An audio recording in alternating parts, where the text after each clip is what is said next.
Movement for change. Yes, change is coming. Change is imminent. The movement is moving. It's a movement. It's a butterfly. Good morning, Mr. Good morning, my Did you enjoy the song? Oh, lovely, lovely song, lovely song.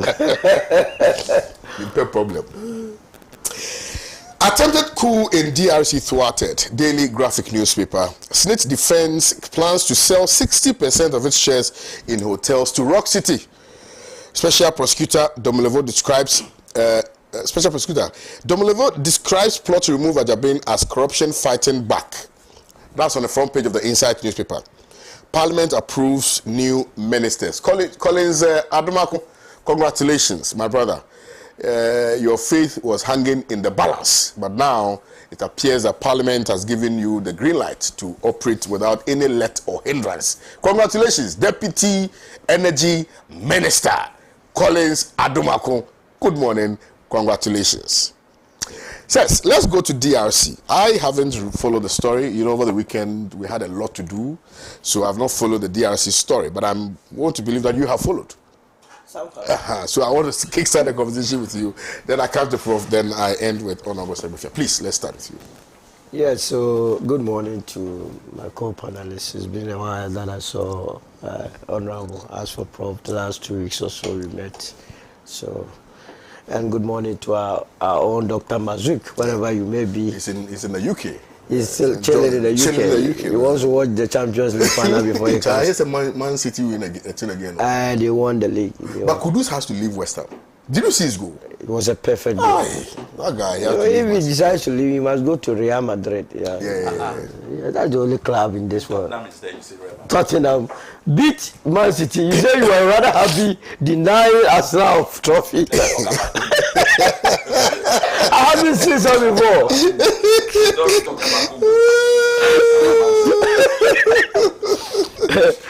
So, the people of DR Congo, they are the reason Africa is also where we are. You know, that whole enclave could cater for the entire Africa. The Congo Basin, if we were going to work as a united Africa, could supply us all of our electricity need.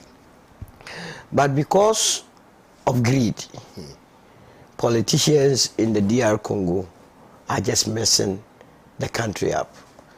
Felix Tshisekedi, from the onset, has never made up his mind to organize any properly conducted election. The elections that are organized in that country are flawed. The one that took place in December, I mean, you can't tell me that the entire DR Congo, you had 73%, then I will be clapping for you. For what work have you done together? So right from the beginning, there was going to be confusion. And it is also because in DR Congo, before you become part of the elite, you must form your own political party. And once you have formed a political party, then you are drafted into the elite. Because at the end of the day, you are not forming a political party to win, but you are only forming a political party to become recognized so that you share part in the booty. And that is what is going on.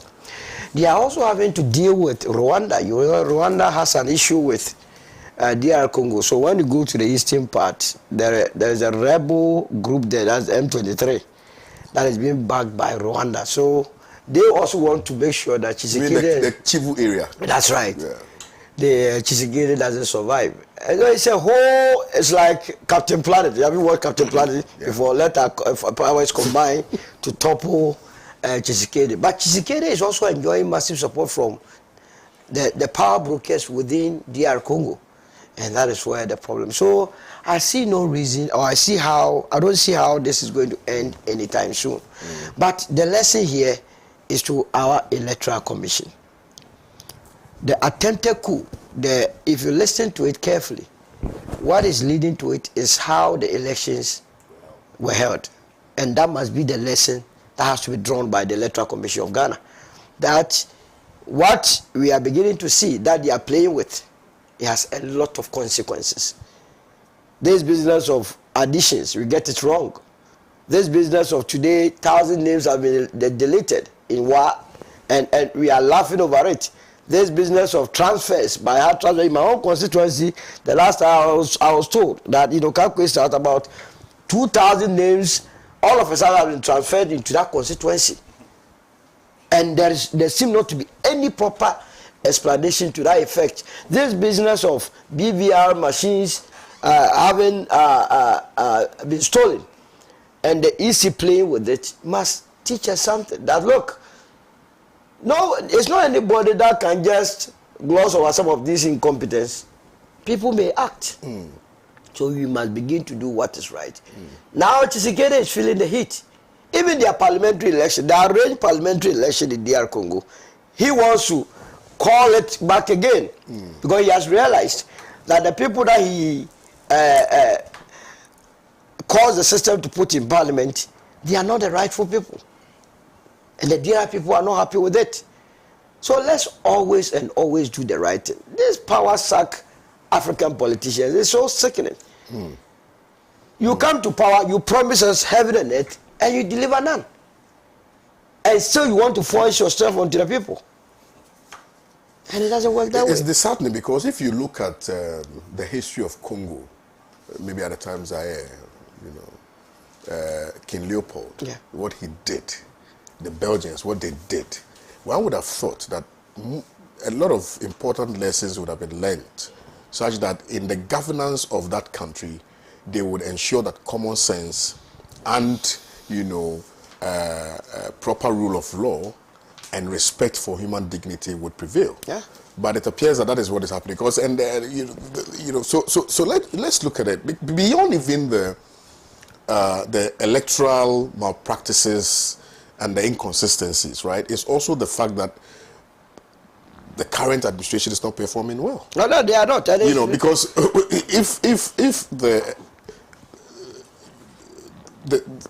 people actually hatch the concept of coup d'etats, if in their estimation the people who have been put there are not doing the bidding of the people, the people that they serve, and that is what usually creates that environment for the purposes of embarking on some coup d'etats and things like that. Let's look at the performance of Felix Tshisekedi, because now you are looking at the political tensions in relation to the actions and omissions of the Electoral Commission. But let's look at the performance of Felix Tshisekedi himself and whether or not that may also be an underlying factor or reason. For which reason? He claimed to have won this election based on two promises. That he was going to introduce free primary education in DR Congo, which he did it in the first time he was coming. He never succeeded in implementing it. Now he's saying he's coming back. And then the second thing has to do with the fact that he has been able to tame the rebels. Everybody wants peace. The people of DR Congo are already poor. There is nothing serious happening in the country. And they are poor because the resources of the country has been hijacked by only 2% of the population. They constitute the elite. And if you have ever lived with any person coming from DR Congo, in DR Congo it's about the individual and not the state. So for instance, KWAME forms a political party. KWAME is not interested in becoming the president.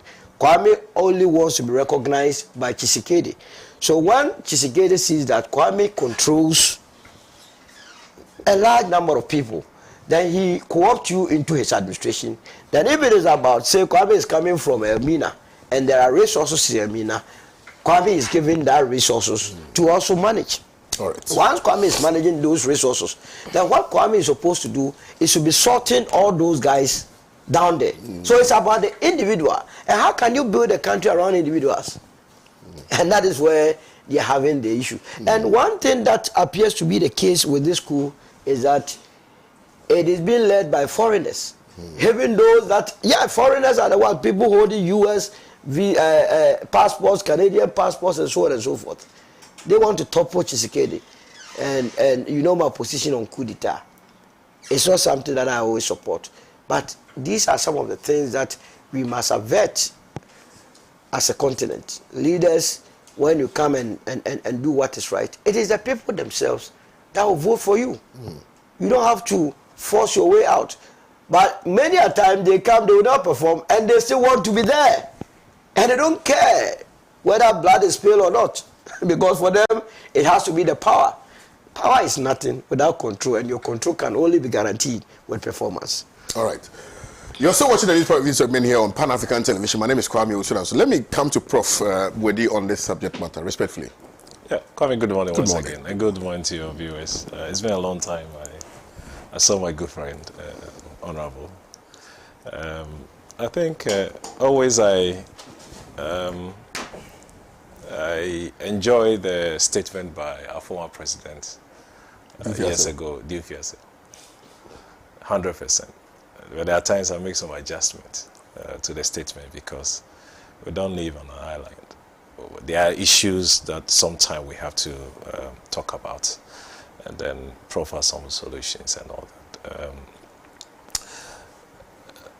The crisis, I think the coup d'etat in Kinshasa has highlighted several critical lessons for both the country and international community. We live in a volatile situations in Africa, especially the central and the western part of Africa.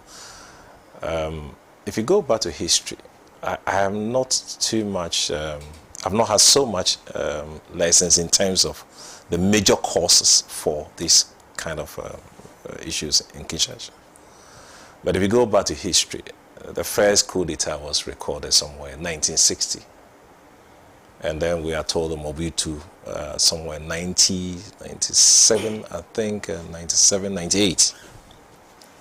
Then I'm sure in 1991, there was an attempt to overthrow Mobutu. And then somewhere 2001, we heard of assassination of Kabila. Then 2011. So it gives you some other chronological order in terms of coup d'etat recorded in this country. It's a big country. And my brother indicated that it could provide Africa with a lot of resources. But the involvement in the international community is an issue that I'm not so much interested in terms of why would they be involved in this. And when we hear issues of such sort, we ask a lot of questions and the lessons for our country. Just I think yesterday or 2 days ago, there was something on EC. Sometimes the coming events will cast their shadow. And we always pray and hope that things are done right for our citizens. There was infographic some 2 days, 3 days ago. The data they wanted to show in Greater Accra, they showed different values or different figures. It might be just a fraction, might not be a major issue to any other person. But look, if care is not taken, this thing can become a big albatross on our neck. And that's the beginning or the genesis of some of these issues. So when we hear issues of happening in Africa, we should be mindful. We should pay attention to. For me, there's a need for an enhanced security in our space. I'm happy that it failed. If I did, they have succeeded today. Even the attempt resulted in how many deaths? I think 4 or so. Worrying. And crisis management is an issue. We take lessons out of this. How do we manage crisis? Our preparedness towards crisis. Again, what other lessons can we also get out of this? A lot. Political stability. When a country is not stable, it will be a ground for some of these things. And it's a lesson for Africa, a lesson for Ghana, and a lesson for our political parties, especially our IC, who is in charge of our elections. Very important too. Well, thank you very much, Prof, for that delivery. Honorable, please. Thank you very much. Good morning to you, and good morning to my co-panelists who have spoken, and equally importantly to your cherished viewers and listeners. I take it slightly from a different angle, agreeing with everything that has been said. Congo is the classic example of foreign powers playing games in Africa.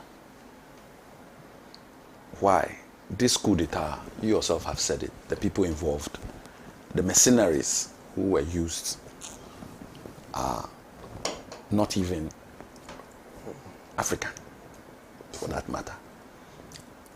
Perhaps some from South Africa, because they also have a good chunk of mercenaries, but I don't know. So let me stand to be corrected if that is not the case. The only reason I mentioned some of these names is, you remember when there was this planned coup d'etat in Equatorial Guinea with Margaret Thatcher's son, if you remember, and it was the president of Zimbabwe at the time, Mugabe, who stopped the plane or got the information out, and they were arrested. So foreign powers playing games in Africa is a big problem for the African continent. And because of the instability in Congo in particular, they continue to siphon the minerals. In the midst of chaos, they thrive. So anything that will bring order or a semblance of order is not in the interest of those who are benefiting from the Congo scenario. And the poverty is real there, very real, in that region or that area. And so the people have nothing to fight with. Even their intellectual capacity is thwarted.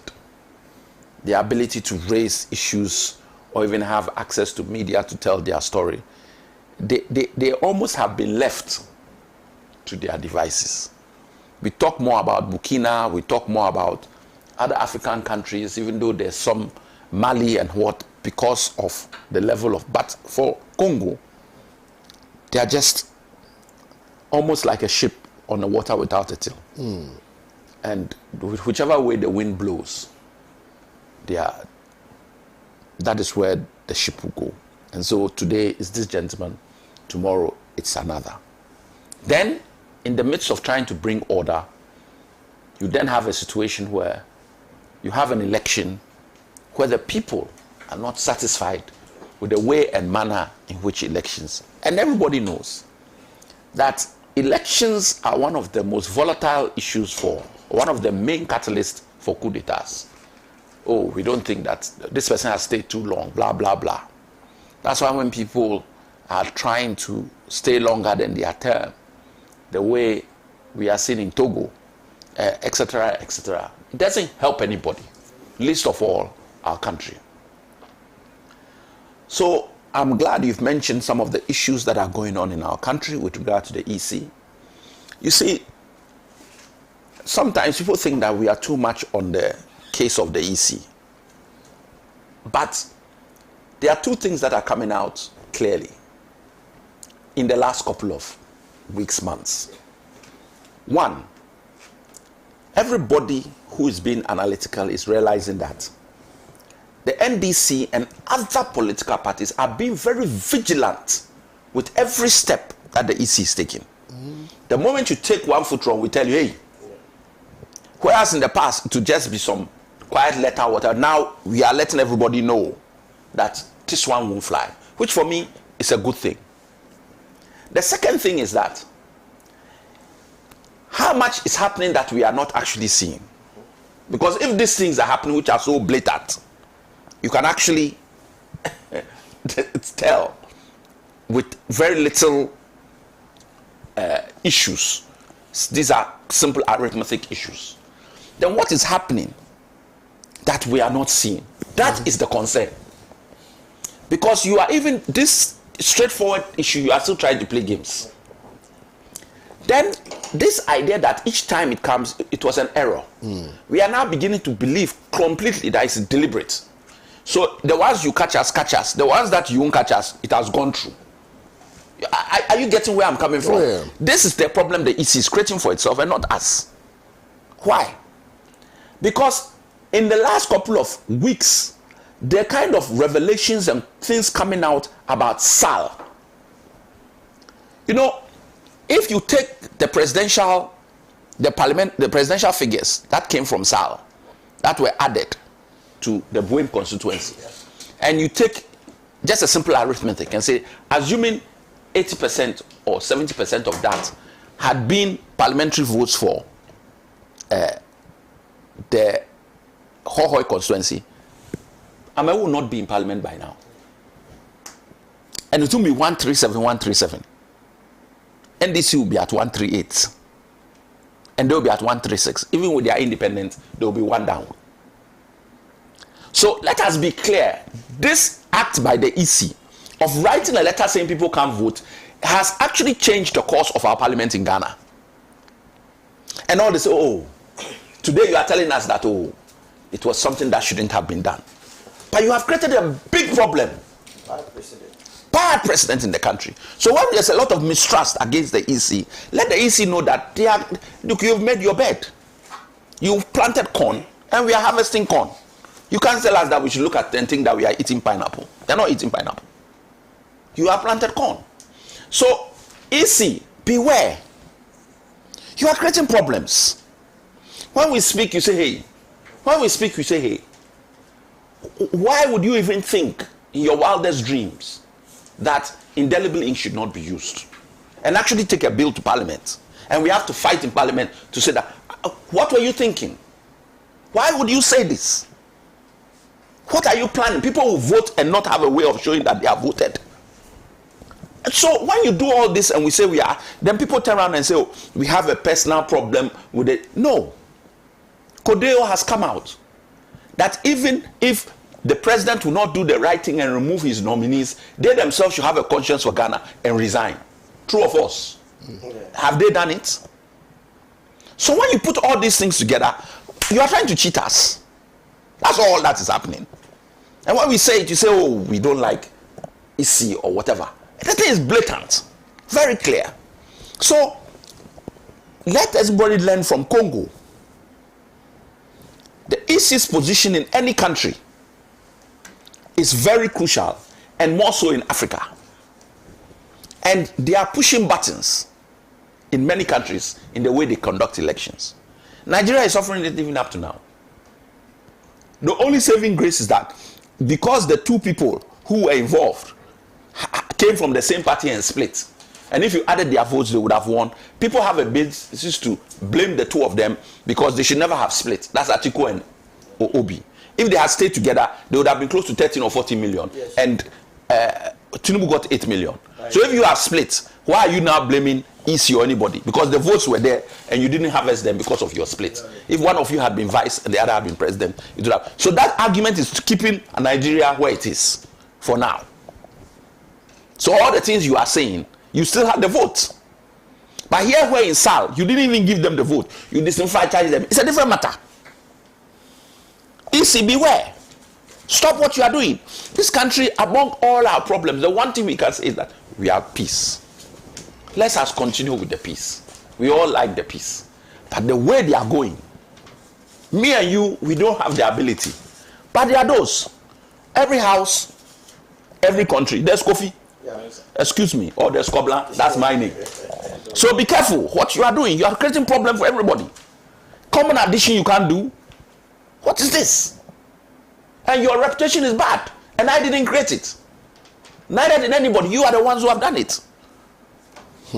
Thank you so much. Well, thank you very much, Honorable Alex Sebefia. Now, though, we are going to be looking at the other issues here on the show. But let me remind you that we are streaming live on Facebook, facebook.com/Pan-African Television. So in the event that you want to contribute to the conversation, you can do so via Facebook or via WhatsApp or our text line. That is very much active now, so that we can have a very wonderful conversation here on the show. We're also streaming live on YouTube. So for the very many viewers we have who may want to watch us on YouTube, you are at liberty to so do and share your thoughts with us here on the show. Now, let's look at the next story, which is rather a big deal. SNIT Defense plans to sell 60% of its shares in hotels to Rock City. Now, this is in, they have issued a press statement in response to Mr. Samuel Okudzeto Ablakwa's assertion on Metro TV, which assertion brought into light the impending sale of some hotels belonging to SNIT to Rock City. Now, in the press statement, they sought to take us through the chronology of events which culminated eventually to the sale or the conclusion reached for the sale of those hotels to Rock City. With your permission, let me respectfully read some portions of the press or the media release dated 19th May 2024 for your attention. If the producers have it, they may want to project it on the screens so viewers can follow accordingly. Now, the preamble says the attention of the management of Social Security and National Insurance Trust, SNIT, has been drawn to a discussion on Metro TV's Good Morning Ghana program on Friday, 17th May 2024. The discussion partly covered SNIT's strategic decision to divest 60% of its stake in the 6 hotels in its investment portfolio. The management of SNIT wishes to comment as follows. The trust is seeking to partner a strategic investor to raise capital to invest in the hotels and to assist in their management. 2. The primary objective of finding a strategic investor is to increase efficiency, profitability, shareholder value, and the long-term sustainability of the SNIT pension scheme. 3. Accordingly, SNIT went through International Competitive Tendering (ICT) processes as prescribed by Public Procurement Act 2003, Act 663, as amended by Act 914, for the selection of a strategic investor. 4. The trust commenced the process with the engagement of a transaction advisor through the ICT method of procurement, with publication of advertisements in the Daily Graphic on 14th of November 2018 and in the Ghanaian Times 15th November 2018. The advertisement was also published in an international magazine, The Economist, in its January 5 November 2019 edition. 5. As of January 16, 2019 deadline, 15 firms had expressed interest in submitting bids. Of these, 6 were shortlisted, and of these 6 were shortlisted and issued with requests for proposal.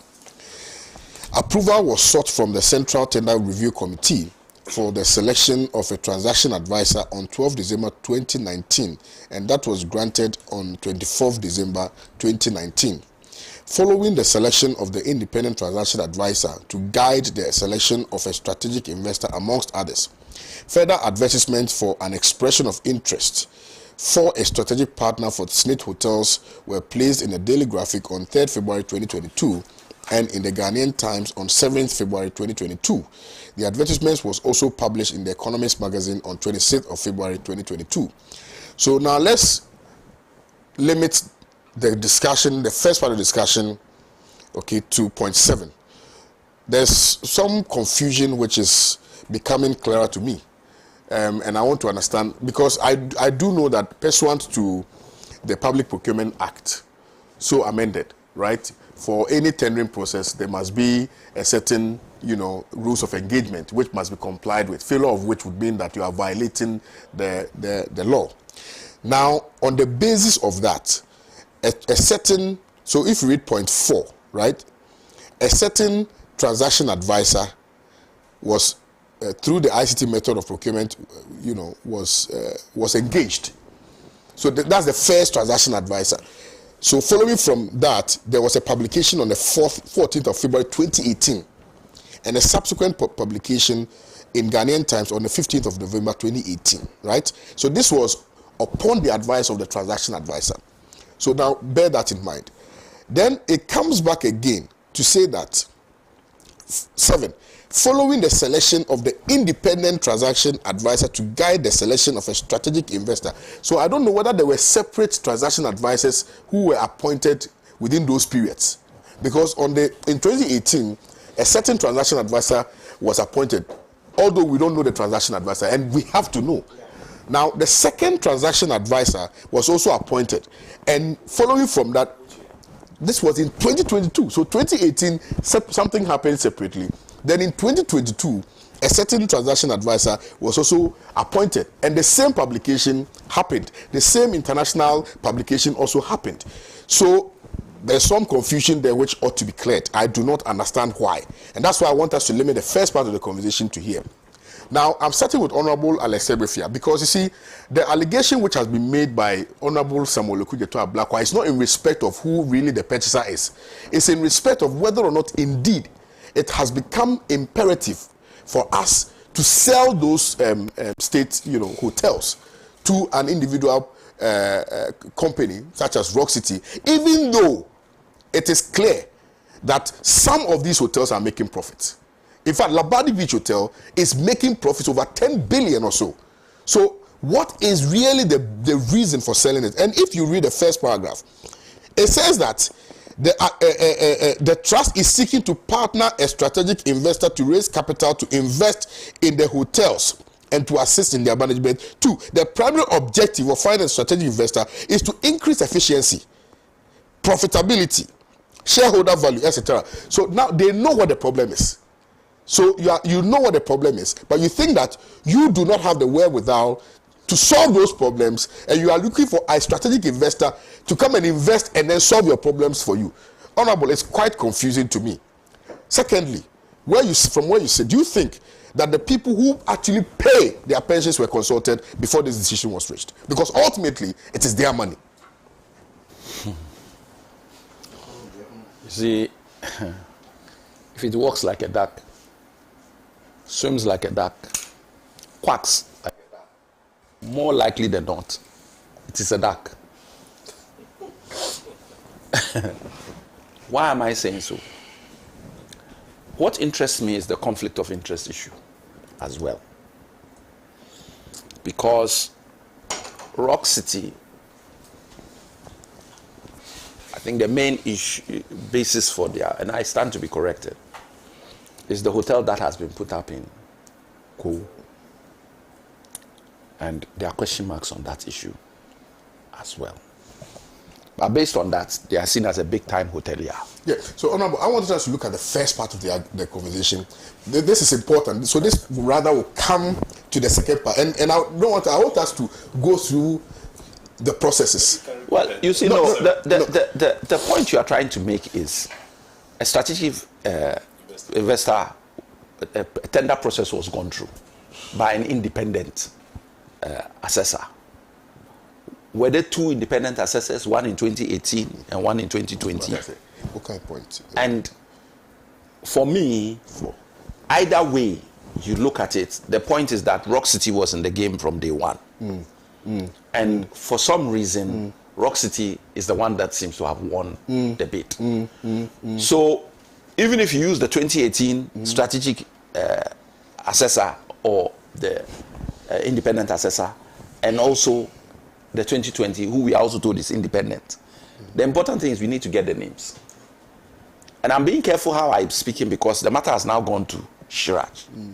So technically, it's a matter before, it's not a court process. So as a lawyer, I'm gagged up to a point. We're not passing judgment. We're just looking at the facts. Because you see, Honorable, with the greatest of respect and in appreciating the facts, it is important to also posit this whole transaction within the proper framework of events as they have unfolded. Now, even if you look at when Rock City was constructed, construction actually began on the property 11 years ago. The first phase was opened in November 2019. 2019. Yeah. 5 years ago. So when they even opened the tendering process, the hotel was not completed. No. Now, have they been able to also publish? But that's the question as to whether they are a strategic investors. Yes. You see, because one of the criteria of the strategic investor would be a certain experience in that field. Apart from the money. Money is one, and you must have some expertise. Because if you don't have expertise in the area, are you now going to purchase the expertise or bring people on board who have that expertise? So if, when in 2018, you didn't even have that hotel as your flagship basis to show you had expertise, on what basis are you now, saying that you can't be a strategic investor? And I'm not looking at the money aspect. Because at the end of the day, it's not like you have your personal money or you're coming with it. That is not what I'm hearing. So I think that the whole thing, and as I said, I'm just being careful. Samuel Okudzeto Ablakwa is spot on. We need answers. And the thing has gone to Shiraj. And you've hit the nail on the head. I'm not going too much in your first part, but the second part, which is, why are you selling something that is already profitable? We have a lot of state institutions that need help, that many governments have sold to private investors to get them off their feet. This is not the case with what you have. You have state assets which on their own are making a good amount of money. So if you need somebody to even come and be a consultant or come and tweak what you have, that's different from saying I'm selling it off. Those questions are not being answered yet. Why was it necessary? Why would you do it? Because these are assets which are now have become profitable. Yeah. And the kind of people who visit Ghana now, they are all hoteling is big business. If you have it in the right place and you're able to create a certain standard, your hotel will be patronized. That's at different levels of the spectrum. So when you look at the hotels that are mentioned, we know the hotels. And the figures that are on the hotels do not show them to be hotels that are losing. We are not also being told whether there has to be a 5-10 million investment into the hotel and they cannot find that money and therefore they have put out this tender. They are saying for efficiency. Hello? That's as wide as the gates of heaven for those who are blessed. Yeah. So for me, there are many questions that have not been answered. But Samuel Okudzeto is spot on asking the questions. One, he's an MP. That is not to say that he cannot have business. But is he the sole proprietor, the sole owner of the company, or the sole shareholder of the company? And therefore, Parliament will have to look at and see whether there is really some conflict of interest because this is a state asset. So that will have to be looked into. Then you have the situation of how is it being funded? And we know that SNIT money is involved. SNIT is necessarily not in a very good way. So why are they funding this very colossal amount of money into this venture? And it then goes back to the first question, why is it that they are even selling in the first place? Because governments, institutions are notorious for not making profit. The ones that are making profit, you want to sell. Why are you doing that? Government needs money. So whatever amount of money that's coming, you put some down for refurbishment, you put some down for the continuous running and improvement of your hotel or product. And then you can also have some coming from taxes and things that will go into government revenue. So exactly why is this being done in this particular industry? And why did they mention 6 and we are now being told it's 4? All these are questions that have been put out. I think that the response from SNIT is incomplete. I think it doesn't answer major questions. They should have given us the names of the independent assessors or the private or independent people doing the assessment. And it will be interesting to also for Shiraj to, if it's within their mandate, to have a chat with the other competitors who actually put in a bid as to why, or look at the paperwork to see why their bid was not good as against. There's also an issue of the amount of money being paid in cedis and not foreign exchange. And yet, even though I like the format that, look, we are in Ghana, everybody should use cedis, then let's do it across board. You understand? Because with the way the exchange rate is playing, somebody can make a windfall just by putting a cedi figure down. When we have, as a country, invested dollars of a certain amount in it, and if you are going to use a rate to pay of 2018 or 2020 is totally different from what the rate is today. Yeah. So how is that transaction put? It may be in cedis, but is it related to an exchange rate according to the dollar? Because much as it is a good example of us doing something in cedis, playing in cedis, are you buying the stuff that you need and stuff in cedis? And what is the exchange rate that is being used?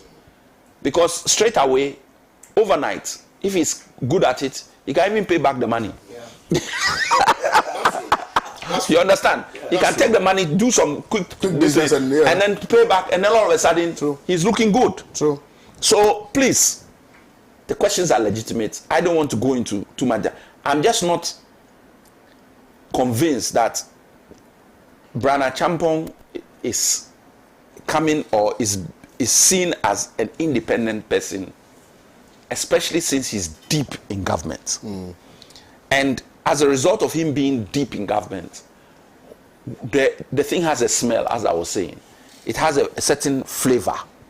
And this is where I have sometimes a problem with private individuals, private individuals getting involved who are politically inclined people to do certain things. So that's my position. Thank you very much, Honorable. I'm coming to you, Solo, but again, my confusion stems from their own letter, and we are scrutinizing their own letter, because in that letter, in the conclusion aspect of the letter, they pointed to the fact that yes, they heard on Metro TV that the matter is with Shroud, and therefore they are not going to comment further, right? So it's okay. So we are limiting the conversation on their own letter, on their own letter. So, but if my confusion and apologies if I do not understand, because I want to understand. I'm a layperson. I don't understand it. I want to understand it. If you read paragraph 4, and so you have the document. So read paragraph 4. Okay. The trust commenced the process with the engagement of a transaction advisor, which is boldened there, through the ICT. So the ICT is International Competitive Tendering. Okay. Method of procurement with publication of advertisement in Daily Graphic on 14th of November 2018 and in Ghanaian Times of 15th November 2018. The advertisement was also published in an international magazine, The Economist, in its January 5/11 2019 edition. What was the purpose of the advertisement? Was to solicit proposals, correct? Good. So bear that in mind. Now 5. As of January 16th 2019 deadline, okay, 15 firms had expressed interest in submitting bids. Of these, 6 were shortlisted and issued with request for proposal. So are they saying that as of January 16, 2019, yes, that's what they are saying. They had already shortlisted about 6 companies and had requested for them to bring their proposals, exactly, correct? Yes. Now, in January 20, around that time, January 16, 2019, yes, there was no Rock City, because Rock City started operation. In fact, the second phase was completed in November 2019. So, wait, be careful how you say that. No. It's Rock City as a company. When did it exist? No. Well, because it's a company. Yeah. Don't mix up when the building was up.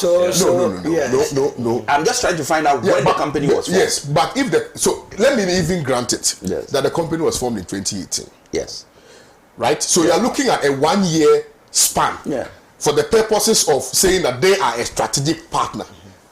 That's why I said they smells. Exactly. I agree with you on that. But don't equate. Don't say that they didn't exist. Yeah. Because a lot of these companies were formed when MPP came into government. And they are new companies. All of a sudden, they are doing big business. That's the point. It's like SML. Exactly. No, so I agree with you. Yes. I agree with you. But I want us to scrutinize this, because the question then becomes, in the 2019 shortlisting that the SNIT did, yes, was Rock City part of it?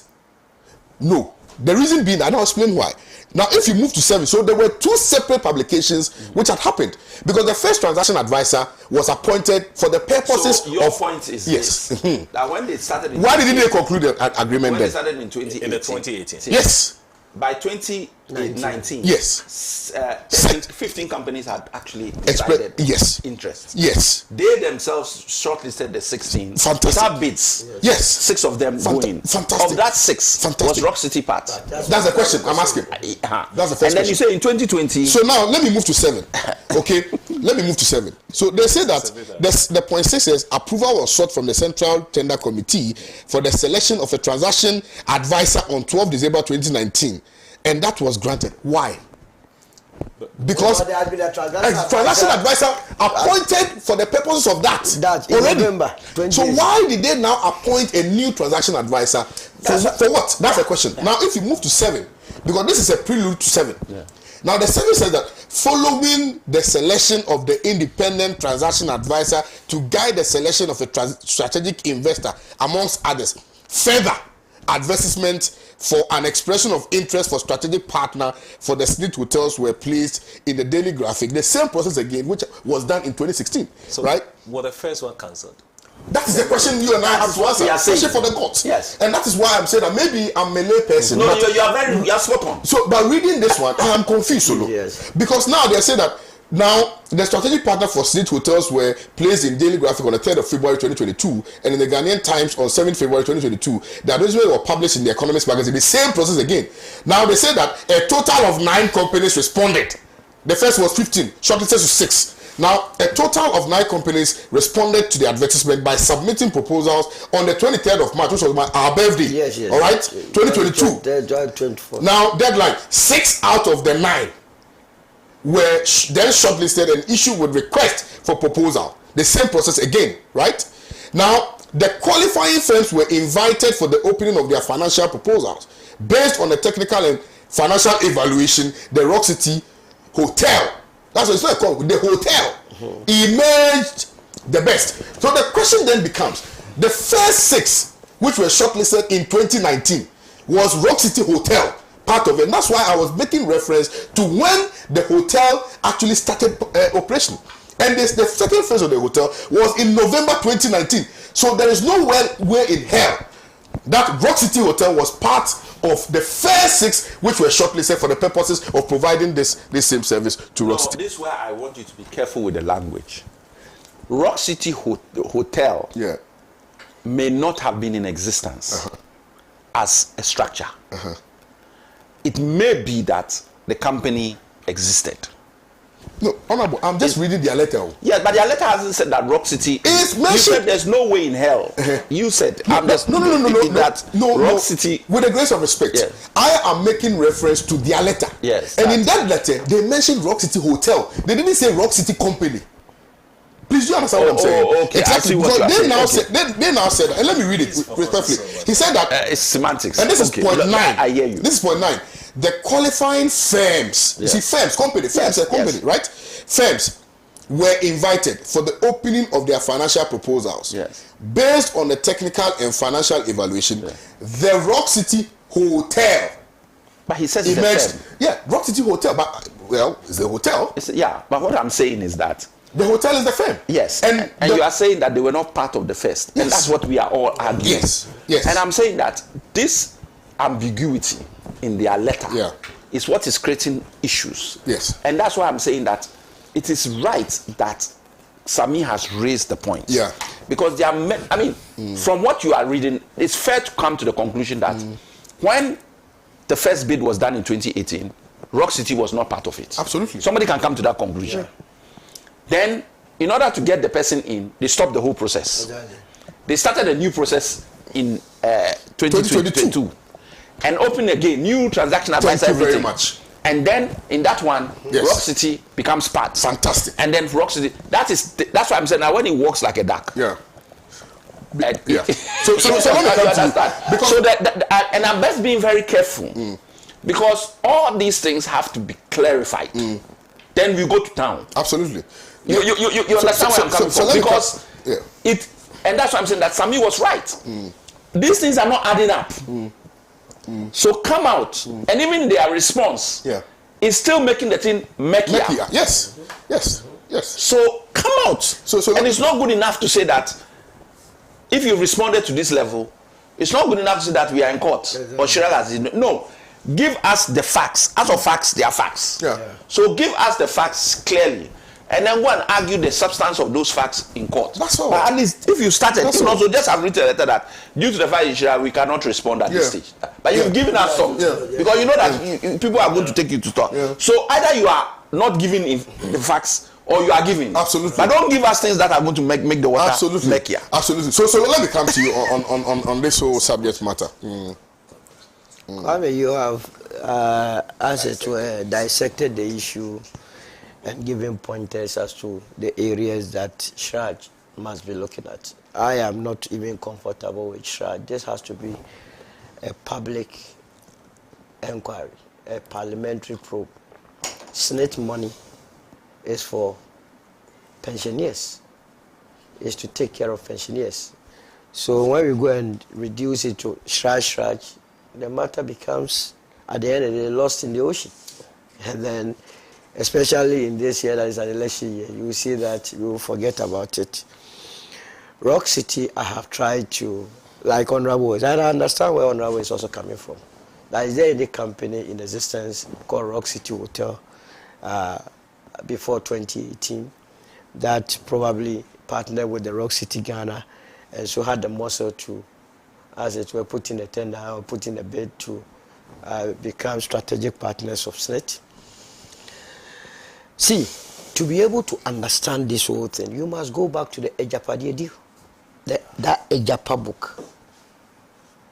And that would allay all your fears, answer your questions, deal with the issue of why SNIT would first of all decide to settle on Rock City. And mind you, Rock City, when you say Rock City, a child born today even knows of Brian Champon as being part of it. Is that not the case? Yes. Now, Brian Champon is a minister of state, or is a minister of agric, a leading member of the New Patriotic currently. And so, ordinarily, would he have been chosen as a partner, or his cabinet has been chosen as a partner, if he was in opposition or not in government or not an influential person in this administration? The answer is what SHRAJ must go into. Again,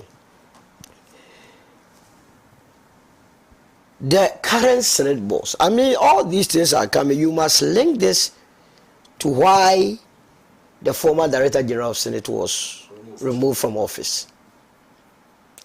It is alleged, and here it remains allegation, that one of the reasons that Dr. Tinkran was removed from office was the fact that government had borrowed so much from Senate, and this administration wanted him to write it off. And so he said, having been trained in the US, it was just unconscionable for him to do so. I asked this question this morning. I asked the president, Mr. President, whether or not it's true that you have borrowed so much from SNIT and you wanted the man to write it off, which he refused, and for which reason you removed him from office. Secondly, it is alleged that the government through Asante Medieto submitted 500 names to the former Director General of SNIT to employ as workers or staff of SNIT, which he refused. That he couldn't understand or see the need or the rationale behind one person submitting 500 names to be employed when SNIT is supposed to be for all Ghanaians. Was it the reason why he was removed? This one we need answers. Thirdly, it is alleged that Koko, who is Benieto's sister, had reached retiring age, that she wanted her stay in SNIT to be extended, which the man refused. Was it also part of the reason Director General was removed? Now I'll come back and read the Japadi and link all this, and for you to understand why we are where we are. So when you read the Japadi book, and a bank like EcoBank, they have to be very careful. And one of the things that this country must prepare itself for is to have sharpened investigators beyond 2025. Because everyday corruption, everyday thievery. So how do we deal with this? You will need sharpened and committed investigators going forward. When you read the Japadia document under EcoBank, listen to what they have written. We have two routes of entry into this institution. First is through SNIT. Take note of that, which has a seat on the board of EcoBank Ghana by virtue of its shareholding. That seat is occupied by the Director General of SNIT. In phase 2 of our agenda, they are done with phase 1. Phase 2 of our agenda, Kofi Bosompem or Safumafo, that's of Safumafo's son, who is a Deputy Director General of SNIT, should be made the DJ to give him the seat on the EcoBank board. Who is now the current Director General of SNIT? Safumafo. So they have removed Tenkrai. Now, there is minutes, and I'll produce a minute too. A meeting between SNIT and Rock City when they were negotiating on this transaction. Go and check who was leading the SNIT team. It was Kofi Bosompem Osafumafo. He decided to settle on all these figures. Like I said, this is a matter before Shraj. But hey, we can also not deceive ourselves that matters are before Shraj, so the truth, we don't know the truth. Facts can be dealt with. Absolutely. This smells.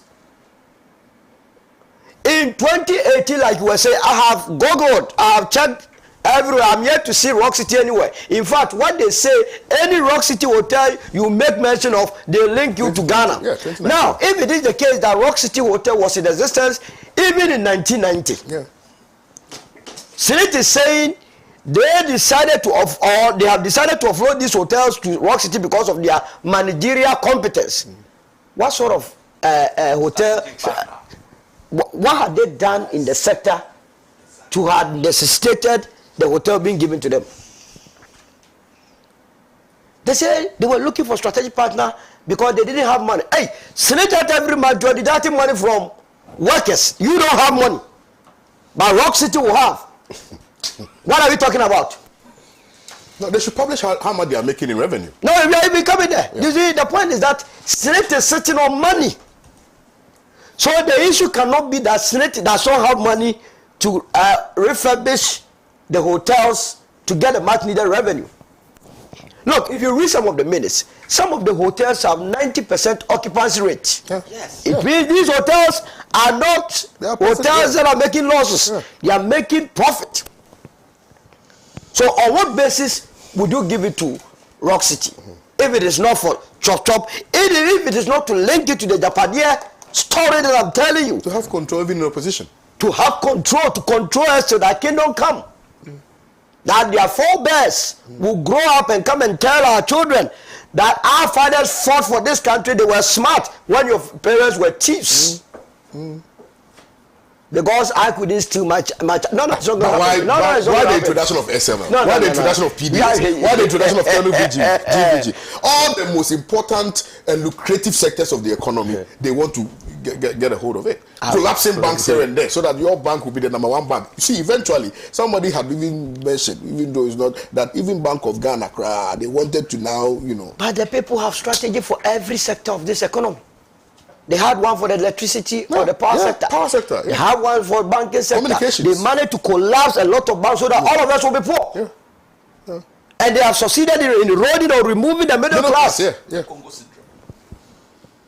And we are here talking about this. We are joking with it as if it's nothing. It's a big deal. The president will not make any statement about this, but he will rather find time to forward petition against OSP and so on. Today, I'm sending my petition this morning. Let me put them on notice. And I believe the president, and I hope he acts on it. You get my point? So, Kwame, this SNIT thing, don't take it that SNIT wants to do a good business. And they have found a strategic partner. Labadi Beach Hotel. Who will run La Palm Beach or whatever and run at a loss? Such a strategic hotel. In any case, it's SNIT telling us that when they were taking that investment decision to put up La Palm, there wasn't any feasibility studies on it. So they just put up hotel without having managerial skill, so that it will just incur loss and sell it. Is that what they are telling us? Rock City, it smells. And we must not. I can assure you that I agree with you that your intuition is the same intuition I'm having. That as of 2018 November, when they did the publication or solicited for firms to bid, it will be likely that Rock City's name was. It has happened in this country before. I've forgotten that transaction at the Ministry of Finance. One firm bid, they tendered in their bid. The black also, I will get to that transaction. Finally, the firm that won it had not taken part in the tender. Oh, but PDS, what are you talking about? There's PDS, there's SML. So there's enough evidence, circumstantial evidence to rely on.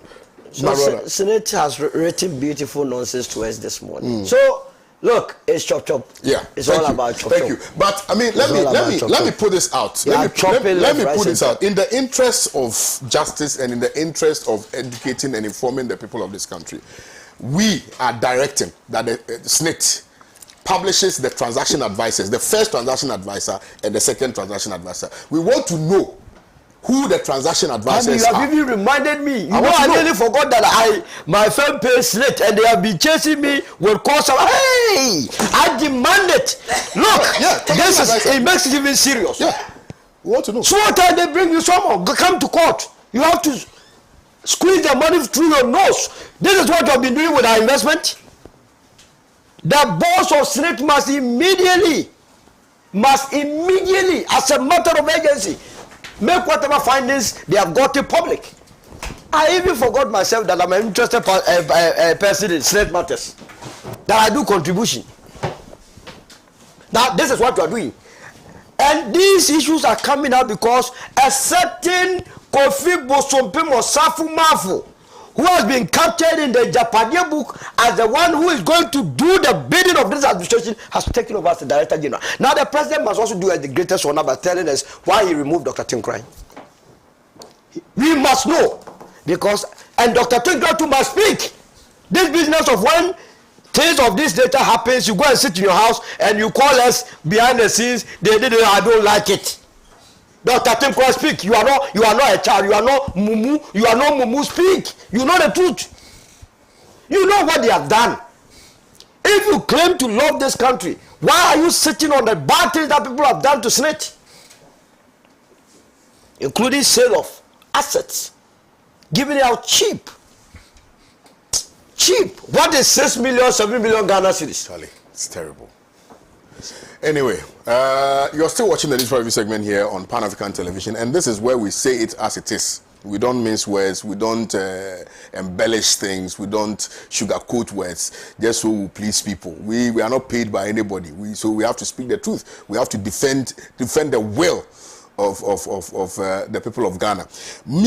My personal question, I want to know the transaction advisors in 2018 and the transaction advisors in 2022. What commission, what percentage are they getting from this transaction? It is important because we are in this country where every international transaction by way of loans that the country procures, there's an independent transaction advisor, okay, a company belonging to the former finance minister, which earns a percentage of whatever it is that we generate by way of loans and revenue. So I want to know the transaction advisors in 2018 and why those transaction advisors were asked to stop work for a new transaction advisor to be introduced. Which one is the new one? We want to know. And SNIT, you owe us that duty because we all pay SNIT. We pay. So we demand that you let us know why you changed and which one is the new one. Small one. And one of the things that I've been advocating, that when they want people to bid, they advertise. Yeah. Why is it that after the bid process or the tender process, they don't publish for us to know that company these were their technical proposal, their financial proposal, and so the entire country. If you want to stop corruption, if you strongly believe that you want to stop corruption, we must know all this. All right, Prof, let me come to you. Yeah, Kwame. Yes, sir. Solo is on cloud 9. Of course. And I just going to say that the butterfly has wings of an eagle. I tell you. Small time, court. SNIT. These are not butterfly wings. And I can remember when we had issues on Societe Generale, the same sentiment. So you see, So I can understand the passion. I can understand the passion and enthusiasm in this whole matter. In fact, it looks we don't really understand the transaction. That is why we are all talking about this. And I don't have problems when Solo had to use the word, but let's remember the case before strike is important. Sometimes when you are on a different planet, you have to be careful. This business of cases before self-DDK and all of that. Let me tell you. No, comment. We are not passing judgment. No comment. But we have liberty to speak to the facts. But you see, because we are speaking to a letter that they have written for public consumption. I'll come so to we that. have the liberty to comment on it. I'll come to that. To SNIT. Please proceed. I was just a bit... That is being cautious. That might tell my friend just to be cautious a bit. But he has not passed judgment. No, initially was on some allegations about the snake balls, why it was removed. He gave a lot of reasons, which we don't know the reason why he was sacked. And they are good, but I'm just saying that let's also be cautious how we pronounce, make our statements and all that. Let's come to the substantive, the matter before us. Weeks ago, remember, we're talking about the DG resignation. Yes. And I was worried. We didn't have any reason why he was removed. We sat here on the same day, and we're finding so many reasons, and today, the chicken have come home to roast. What are we seeing now? Let's come to the main issue here. I have a lot of respect for the MP who raised this issue, Samuel. And I'm equally calling other COS to do the same, finding reasons, providing solutions. And I wish all the MPs and the rest would wake up and do such work for us. I pay SNIT. And I'm hoping that one day when I retire, I can get value for my money. So I'm equally worried about this scenario. I also have high respect for the MP. And I wish his name is also not mentioned in this, in the hotel. He's done so well. I wish he would have been a different person. But to get involved in this whole matter, I'm a bit worried. Other thing is that I don't have a problem when a company is to sell shares. I have no problem. Shares will be sold on some conditions. Operational efficiency, strategic reasons, and I'll come to the numbers. I also don't have problem when a company is to be sold to a Ghanaian company, not a foreigner. Even the foreigner is fine, but when a company in Ghana decides to show its interest in buying shares of another country, a company, that's fine. Before a company is sold, certain things are taken in consideration. Operational efficiency, the financial performance, all these are very indicated that will help to understand why that company needs to be sold. And when you put 1 + 2 in terms of synergy, it should not be 13. 1 + 2. We know it's 2. But if you get 2, we are wrong. Yes. It should be more than 2. To know that, yes, we've had value for bringing these two companies together. As we sit here, I don't know the performance of Rock City. We don't know their financials. And the company we have mentioned, we mentioned those companies to be sold. Labadi Beach Hotel, La Palm, Royal Beach Resorts, Elmina Beach Resorts, Royal Hotel, is it Buzia Beach Resorts, Trust Lodge. These companies are supposed to be offloaded to another company in terms of their shares. What is worrying this matter? Look at the performance of Labadi Beach.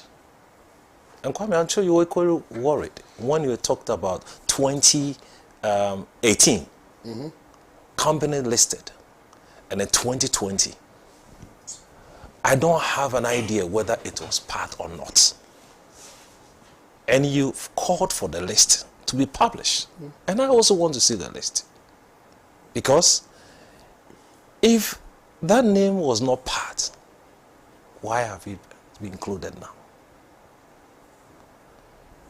SNIT, in terms of their shares, they have shares in MTN. And we are told 2022-23, in terms of dividends, paid over 34,000 million to government. I'm making reference to operational efficiency or profitability, which can warrant a sale of shares of any company. MTN paid in terms of dividends to SNIT. SNIT, in its own operation, had paid 25 million dividends to government in 2022. It's a profitable way. So if you tell me you want to offload or sell the shares to a company, to another, I'm baffled. I'm baffled. One, what are the major implications of this? Concern, conflict of interest. And my colleagues earlier had raised this. We are in an election year. And any issue will sell. Conflict of interest. Public backlash. Look at what we are doing today. We're struggling. That's why my butterfly was in cloud 9. Yes. Our money. Backlash. We'll go through this. But look at the defense of SNIT. For me, Adabraka, the first reason, financial sustainability issue. A company which pays dividends, how do you arrive at dividends? It's one of taking care of all your costs and the rest, and then the shareholders, yes, take something to cool down, and then take something to. Why would you tell me this? Unless we have different issues that we don't understand. They raise an issue about strategic partnership. In terms of expertise, Rock City against these number of institutions, check the years of operation of Labadi Beach Hotel, La Palm, Buzia, Bonsu, and all those things. Then in terms of transparency and due diligence processes, you mentioned that they've gone through all this, fine. But we still have issues that we are talking about here. Let's look at the implication. Already we are talking about impact on unemployment. We don't know if this is the company they take over, how many people are going to be laid off. True. I don't have an idea. And we should not seem to be adding more to issues that we have already in the country. My issue is on the precedent on future transactions. On this same thing. What happens in the future? Today we don't care about what is happening. The future will have implications. Kwame, I think I... All right. Well, thank you very much, Honorable, Prof, for that submission.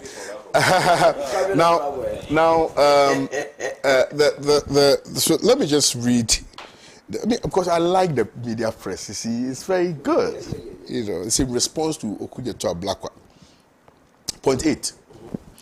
A total of 9 companies responded to the advertisements by submitting proposals on the 23rd of March 2022. My birthday, I will never forget. Deadline. So 6 out of 9 were then shortlisted and issued with request for proposal.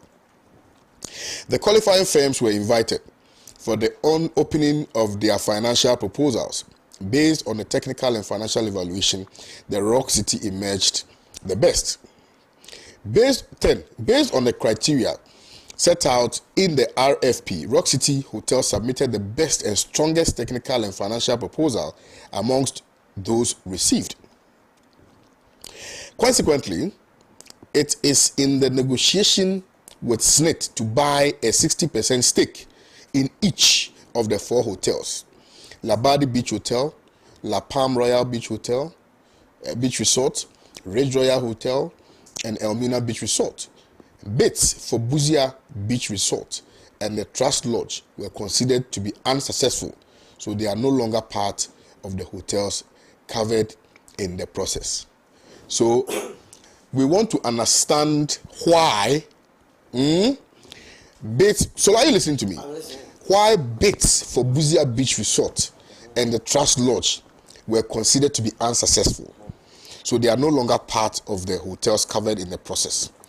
The process was for the financial management and technical management of the hotels being managed by SNIT. All of these hotels are part of it. So why? Is it that the other hotel, being Buzia Beach Resort and the Trust Lodge, are not profitable, for which reason the people who intend to buy 60% shares do not find it profitable, and therefore they will not invest in that? They are running away from that.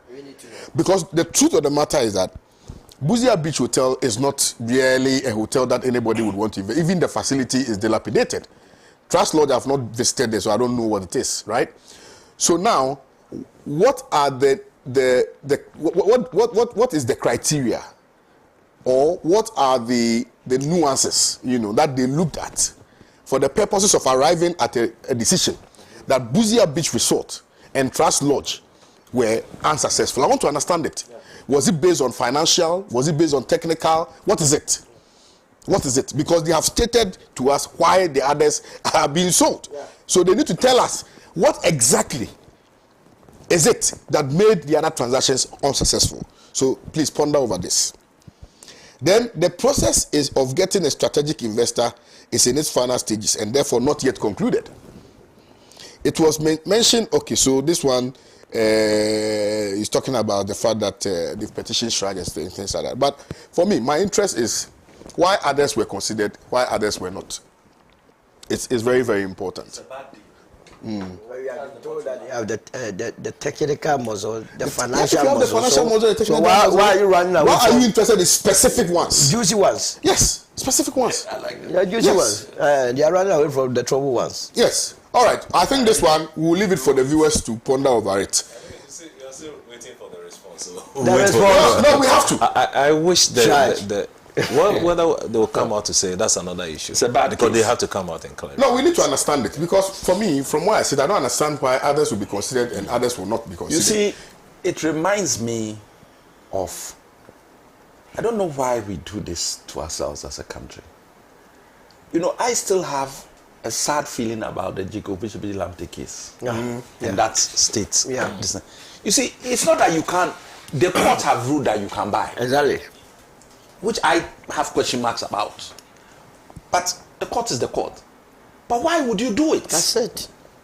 I mean, it's like them saying to the people who are at the EC that, look, you are spoiling your name. Kodeo says, look, even if the president will withdraw you, you just resign. It doesn't look. We've lost every moral fiber in our system. Yeah. It doesn't look good. Why? Are we supposed to write a law on everything? Honorable, the answer that you seek is in a quote by Frederick Bastiat, where he indicates that where plunder becomes the way of life of a particular group of people, they create a legal system that legitimizes it and a moral code that authorizes it. In summary, all right. Special prosecutor. That's a very dangerous document. Too dangerous. Domelovo Too dangerous. describes plot to remove Ediabeng as corruption fighting back.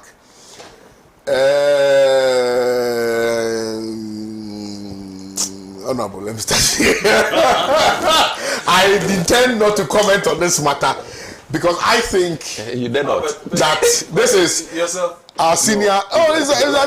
It's our senior, you know. But I think it's misplaced from where I sit. I mean, and I've had the occasion of commenting on it on the couch with Amma Pratt. When I talked about Shrag, you said, "Oh, we don't need to talk when it before Shrag and all." No. I didn't. A senior colleague. This one, no. This is a mere petition which has been forwarded. So we can actually speak and speak well.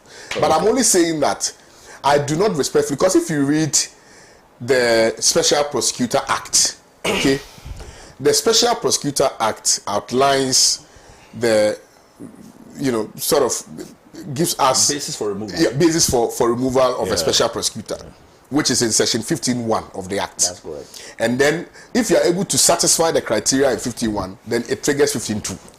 Do you understand? But the 51 that is there, it talks about so many other things. I think it is 1, 2, and then 3 or 4, then A, B, C, or something like that.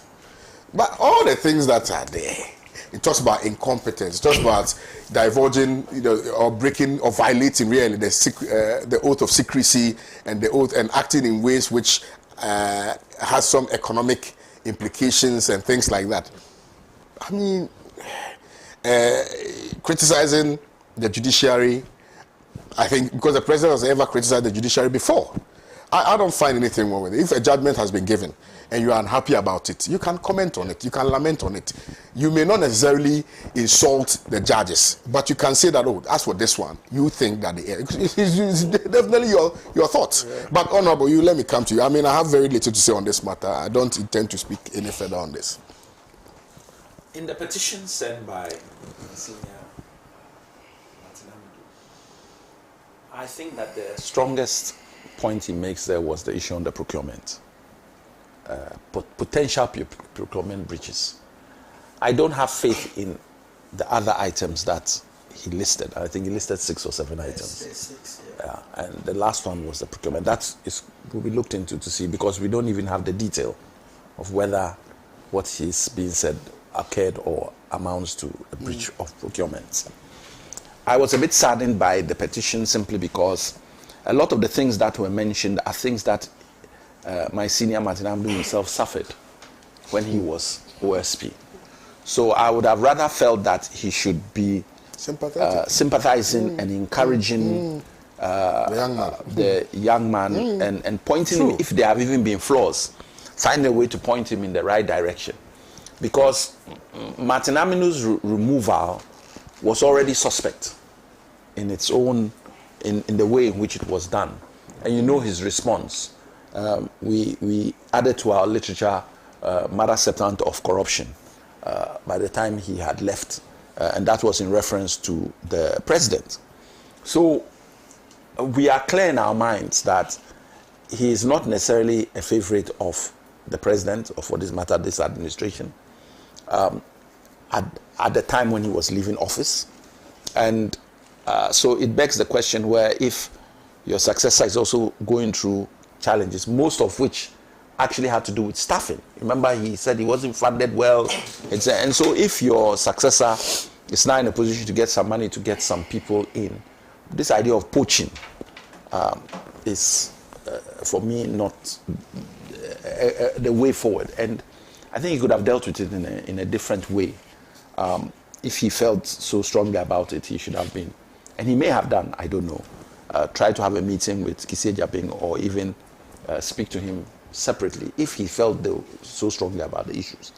So it doesn't bode right. Also, since publicly, the points and the frustrations that were raised by Kissie Japing gained him a lot of sympathy within the court of public opinion. And I know that the court of law is not court of law, but so it doesn't bode well. If you are bringing allegations against him, you must be really on a strong footing. I'm sure at the right time he will respond to the various allegations. And his competence, his abilities are actually, for some of us, not in doubt. He knows his law. In law, we can agree to disagree. That's the whole point of having 2 lawyers in the court. By the time the court case is over, one has lost, one has won. It doesn't have anything to do with your competence. It has a bit to do with how you fought your case, how you put it forward.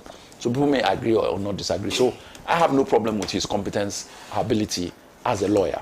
I may not agree with some of the issues, just like I won't agree with all the issues that my senior Martin Amidu has put forward, but you give them their respect for what they have achieved and what they are, and the legal knowledge they have. Right. So I don't have a problem with either party. All I would say is that I don't think this is the way forward in terms of, it doesn't bode well for the government. What do I mean? One, yes, he has 7 days to send it to the Chief Justice, but I don't think the ink was dry before it got to the Chief Justice. It moves so fast. And when you look at the speed at which others have not moved at all, then you ask yourself, really, I mean, well, it's almost as if I was waiting for it. And no sooner had it arrived that a questionnaire had also now been sent to Kisei Jabing. So it seems simply like a plot to remove the office of the special prosecutor. And that is not good for government, because this was a political tool. It's looking like they didn't expect the office of the special prosecutor to do work. He was just supposed to be a box that is ticked. That we are fighting corruption. We have created the office of the special prosecutor. A lot of mileage was done with the international community on it. The first one comes, he starts asking questions. All of a sudden, he's overstepping his bounds. He's not good. Many of us had questioned the base upon which it was even created, because some of us feel that for him to have his power, we feel that there must be constitutional change, because he's always going to be under the auspices of the Attorney General. So the Attorney General either has to cede his rights or take a stance like with the DPP in London, where he's actually under the minister, but they don't get involved. The DPP is in prosecutions and stands on its own. So they have to have that correlation, and the power that the Attorney General has should never be used when it comes to this thing. But in Ghana, when things are like that, if you don't put it in writing, it never happens. So it needs constitutional change. And that is why people are getting involved in the actions of the office of the special prosecutor. Thank you. So, I think that this very issue was raised at a time when the bill was in Parliament, that we don't intend to fight corruption. I tend to agree with you to a very large extent when you say that we just wanted to tick the box. But also, Prof, is the reason that prior to the 2016 elections, I think one of the things which the MPP at the time heralded and trumpeted quite unequivocally was that the NDC administration was one that could be characterized and described as being very corrupt. In fact, President Mahama was at the mercy of the ridicule, of the chastising and maligning by the MPP then. You remember the Ford Escapade and all, what's the name of the car? Escapade, eh? Ford Escape and all those matters, right? So one would have expected that the Office of the Special Prosecution would have been given so much autonomy and power to be able to do what is right. And again, I think that the office has sort of realized that the NDC administration was, after all, not so corrupt, but rather this administration is so corrupt. And therefore, even though the office was set up as more like a witch hunting institution, they've realized that the witches are themselves in this administration. And therefore, the hunting must begin from this administration. You don't think so? And that is why they are stifling all the efforts, stymieing them so that they can't operate and function fully for the purpose of bringing justice to the good people of Ghana. You are giving witches and wizards bad name. It's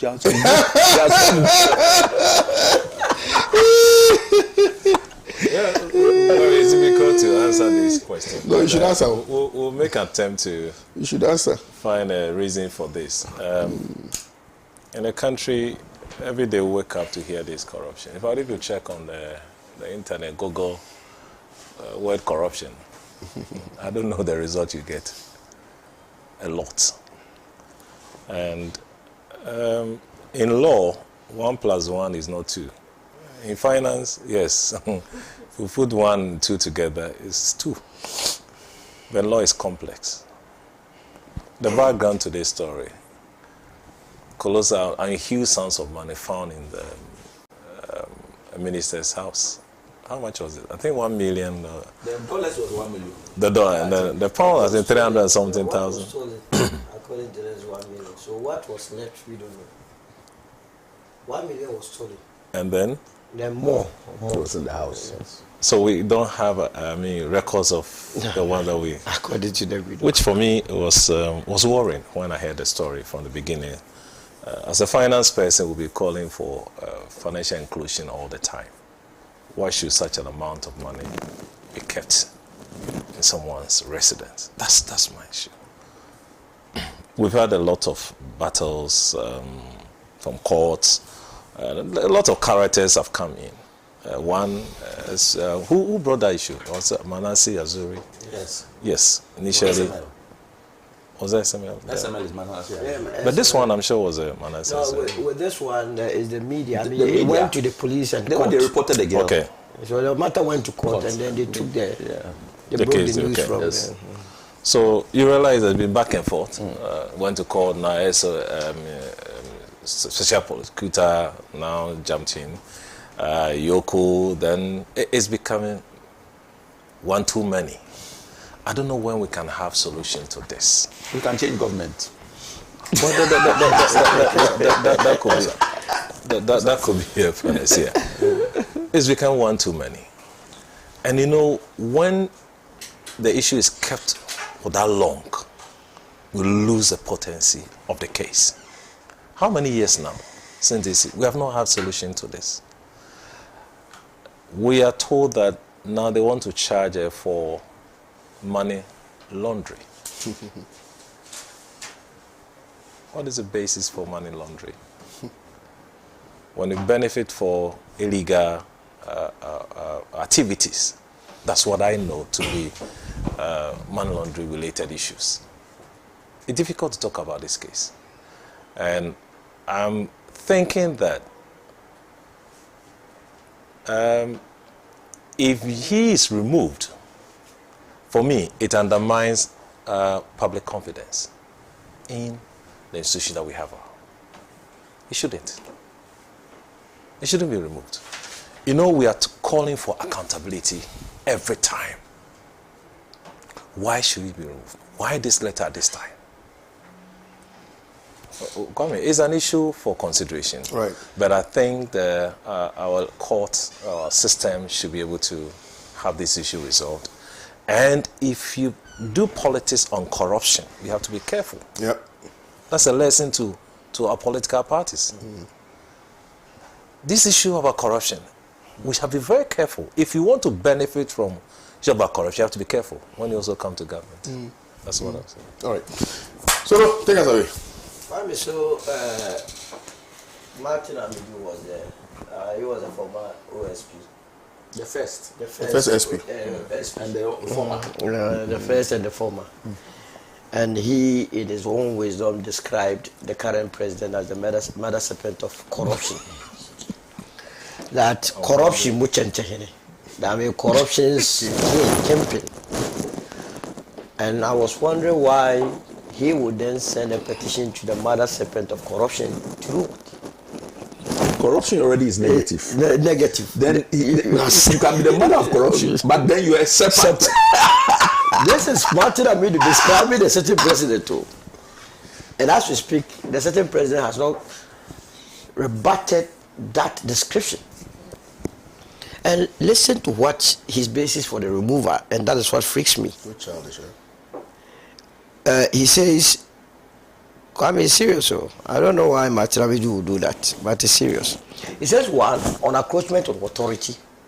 Two, what do you call it? Procurement. Three, judiciary. Abuse of the judiciary. Yes. And that is where I want to end. I won't even go to the rest. Infringement of citizens' rights. Right. And so by detaining Cecilia Dapa and then Professor Frepo, there's another one. Madam Jacqueline, that's the beauty. What is it? So the abuse of judiciary. Now, under the law, as you are aware, when the petition gets to the president, he or she is supposed to forward it to the Chief Justice. This is an SP who has been accused of having abused the judiciary. And this is the Chief Justice who is the head of the judiciary going to adjudicate on this matter. How do you expect any good thing to come out? Mind you, the last month, there has been a back and forth battle between the Attorney General's office, the Special Prosecutor's office, and Yoko. Do you think this government wants to have Kisi Ajabin in office So that when they leave, Kisi Ajabe will be the one prosecuting them. They want to get rid of him fast. Kisi Ajabe has never been my fan because when he assumed this role, he was talking too much. I said it severally that Kisi, do not be talking too much. Go ahead and do what you are expected to do. He wouldn't listen. So the people have realized that, hey, if you don't clear him fast, he will cause havoc beyond 2025. Obviously, Alan's administration will not get rid of him, but will allow him to do the good job that he was doing. If indeed it was a good job, he will continue with it. So I don't expect Kisi Ajabe to survive. Let me tell you, he will be removed. He will be removed. Procurement breaches. Martin says he has gone to buy cars. In fact, they showed me some of the cars. I don't know whether it's true. Bulletproof, whatever proof. I don't. Oh, special prosecutor, why do you need bulletproof? His life was under. His life was being threatened there. 3 attempts. Oh. They want to eliminate him. This is 3 attempts. That's why he said that I'm quite more about it. Because you see, this job, these people, if you don't do their bidding, you were sent there to do their bidding, and later on you went and touched the anointed. Cecilia Dapa is the anointed woman of President Kufuor. You saw the letter he wrote back to my dear Cecilia. You went and touched my dear. So you have that issue. It's unfortunate. All right. But just like my colleagues have said, when he is removed, it will send a very bad signal. But unfortunately, he will be removed for that bad signal to be sent. And this is where I entreat every Ghanaian to make sure that this new patriotic party and Nana Akufo-Addo's government do not cross the 13% mark. Let us humble them in December. Give them 13%. So that never again would you have a gang of people. These are gangsters who have come to just plunder state resources. Thank you very much. The report of the OSP, the initial report, have you read that report? I haven't. Okay, maybe you can get it. You forward it to me then, I'll look at it. Yeah. But thank you very much, Solomon OWUSU. Solomon OWUSU is the president for Lands and Mining Watch Ghana and also a leading member of Movement for Change. Also, Mr. Alexander Segbefia was here and graced the show this morning. Professor Bwedi also graced the show for us this morning. Thank you very much, gentlemen, for your time. And thank you, a big one, to you, the viewers, for spending your morning with us. My name is KWAME OWUSU DANSO. It's been an absolute pleasure serving you. I'll see you tomorrow. Do have a nice day. Bye-bye.